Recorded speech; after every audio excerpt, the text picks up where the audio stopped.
বাহ, আজ তো তোমার এক খাপেই অনেক মাছ এসেছে। তোমার ভাগ্যটাও ভালো। দেখো দেখো, তোমার ছিপ নড়ছে, মনে হয় মাছ বিঁধেছে। আরে হ্যাঁ ভাই, মনে হচ্ছে বড় কোনো মাছ ধরা পড়েছে। আরে উঠছে না যে। আরে ভাই, জোরে টান দাও, বড় কোনো মাছ মনে হয়। হ্যাঁ দাদা, দিচ্ছি তো। এটা কি হলো? আমার বড়শিটাই ভেঙে গেল। এবার আমি মাছ ধরবো কি করে? তুমি কত জোরে বড়শিটা টানলে, যার জন্যই বড়শিটা ভেঙে গেল। যাই হোক, আজ আর মাছ ধরা লাগবে না, বাড়ি চলো। মাছ না ধরলে কি খাবো ভাই? বাড়িতে ছোট বাচ্চা সকাল থেকে না খেয়ে আছে। অন্তত একটা মাছ বাদলেও তো রান্না করে খেতে পারতাম। এখন তুমি আর কি করবে? তোমার ছিপ তো ভেঙে গেছে। বাড়িতে একটা ছিপ আছে, কিন্তু ওটা এখন এনে মাছ ধরা সম্ভব না। তোমার জালটা একটু দেবে?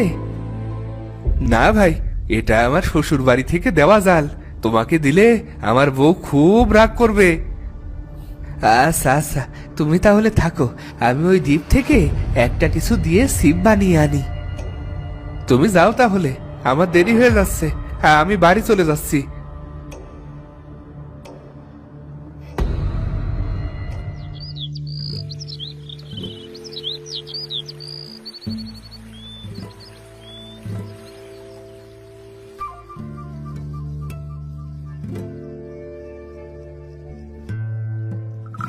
এখানে তো আশেপাশে কোনো কিছুই দেখতে পাচ্ছি না। এখন আমি কি দিয়ে ছিপ বানাবো? যাই, আরো একটু ভেতরের দিকে যাই।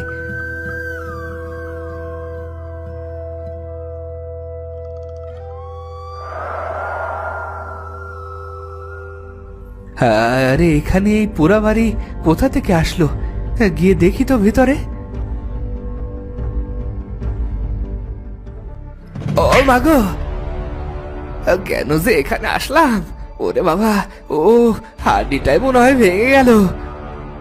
বাড়িতে বউ বাচ্চা সব না খেয়ে আছে।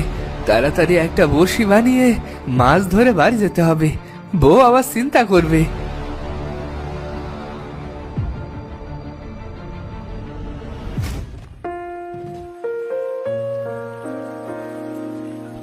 যাই, এখন তাড়াতাড়ি গিয়ে ছিপ দিয়ে মাছ ধরে বাড়ি যাই।